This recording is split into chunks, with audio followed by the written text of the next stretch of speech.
नमस्कार दोस्तों, आज अपने राजस्थान का एकीकरण टॉपिक को पढ़ना शुरू करेंगे। तो दोस्तों, इस टॉपिक को भी अपने कई पार्टों में पढ़ेंगे। दोस्तों, आप सब जानते हैं कि स्वतंत्रता प्राप्ति के समय राजस्थान में 19 रियासतें थी। कितनी रियासतें थी? 19 रियासतें रियासतें थी। इसके अलावा 3 ठिकाने थे। 3 ठिकाने थे व एक केंद्र शासित प्रदेश था। एक केंद्र शासित प्रदेश था। इसे आप भली भांति जानते हैं, ये आप अच्छी प्रकार से जानते हैं। आप 19 रियासतों के नाम भी जानते होंगे, 3 ठिकानों के नाम भी जानते होंगे, केंद्र शासित प्रदेश का नाम भी आप जानते होंगे। अगर आप नहीं भी जानते हैं तो आप चिंता मत कीजिएगा, आज से आप नहीं भूलेंगे एक बार याद करने के बाद। तो दोस्तों, सबसे पहले अपने 19 रियासतों को अच्छी प्रकार से याद कर लेते हैं। जो 19 जो रियासतें हैं, इनको आपको 4 भागों में याद करना है। कितने भागों में? 4 भागों में। सबसे पहले अपने को 4 रियासतों के नाम याद करने हैं। उसके लिए आपको याद रखना है ए, बी, सी, डी। ए से बनेगा अलवर, ए से बनेगा अलवर। बी से बनेगा भरतपुर और सी से बनेगा करौली, सी से बनेगा करौली और डी से बनेगा धौलपुर। तो ये 4 रियासत आपको याद होगी 4 रियासतें आपको याद होगी अच्छी प्रकार से। ए बी सी डी याद रखें। ए से अलवर, बी से भरतपुर, सी से करौली, डी से धौलपुर। अब आपको याद रखनी है एक ट्रिक। वो ट्रिक ये है, बांडू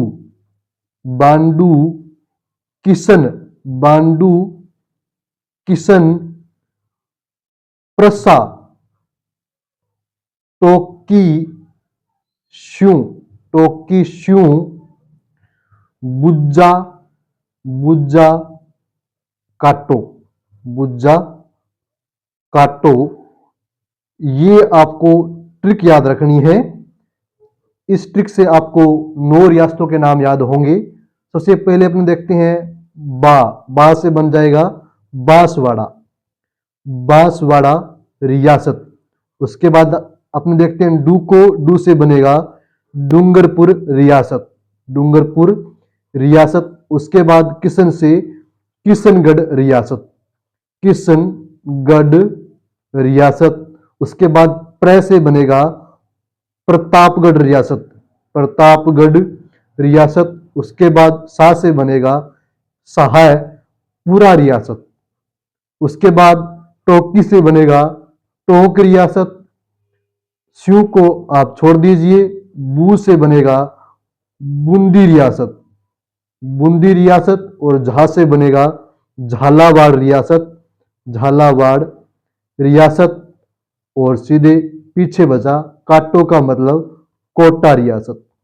तो इस प्रकार हमको 4 रियासतें ये और 9 ये, 9 + 4 कुल 13 रियासतों के नाम अपने को याद हो गए। उसके बाद आपको याद करना है 4 बड़ी रियासतें जिनका विलय चौथे चरण के अंतर्गत हुआ था। वो 4 बड़ी रियासतें जयपुर, जैसलमेर, जोधपुर और बीकानेर। ये 4 बड़ी रियासतें होगी। उसके बाद में बची कुल 2 रियासतें, और 2 रियासतें हैं मेवाड़ यानी कि उदयपुर और सिरोही। इस प्रकार से 4 भागों में आपको 19 रियासतों के नाम याद करने हैं, जिनको आप कभी भी नहीं भूलेंगे एक बार याद करने के बाद। फिर अपने बात करते हैं 3 ठिकानों के नाम। तो 3 ठिकाने सबसे पहले आप याद कीजिए नीमराणा ठिकाना जो अलवर रियासत में पड़ता था। उसके बाद आप याद कीजिए कुशलगढ़ ठिकाना जो बांसवाड़ा रियासत में पड़ता था। उसके बाद आप याद कीजिए लावा ठिकाना जो जयपुर रियासत में पड़ता था। दोस्तों, प्रथम चरण राजस्थान के एकीकरण का जो प्रथम चरण था मत्स्य संघ, उसके अंतर्गत नीमराणा ठिकाने को शामिल किया गया था। बात करते हैं कुशलगढ़ ठिकाना, इसे राजस्थान के द्वितीय चरण में शामिल किया गया था जो बांसवाड़ा रियासत में था। उसके बाद हमने बात करते हैं लावा ठिकाने के बारे में, इसे चौथे चरण में चौथे चरण में विलय में शामिल किया गया था जो जयपुर रियासत में पड़ता था। और केंद्र शासित प्रदेश जिसे आप जानते हैं अच्छी प्रकार से, अजमेर मेरवाड़ा, अजमेर मेरवाड़ा, अजमेर मेरवाड़ा जो एक केंद्र शासित प्रदेश था, अजमेर मेरवाड़ा तो एक केंद्र शासित प्रदेश हो गया। दोस्तों इस प्रकार 19 देशी रियासतों, 3 ठिकानों व एक केंद्र शासित प्रदेश को एक सूत्र में पिरोकर एक सुदृढ़ प्रशासनिक इकाई राजस्थान का निर्माण हुआ।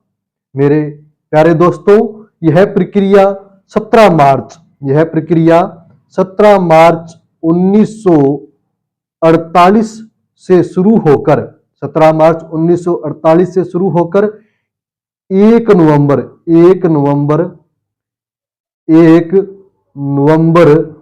1956 तक 7 चरणों में पूर्ण हुई, जिसे राजस्थान के एकीकरण के नाम से जाना जाता है।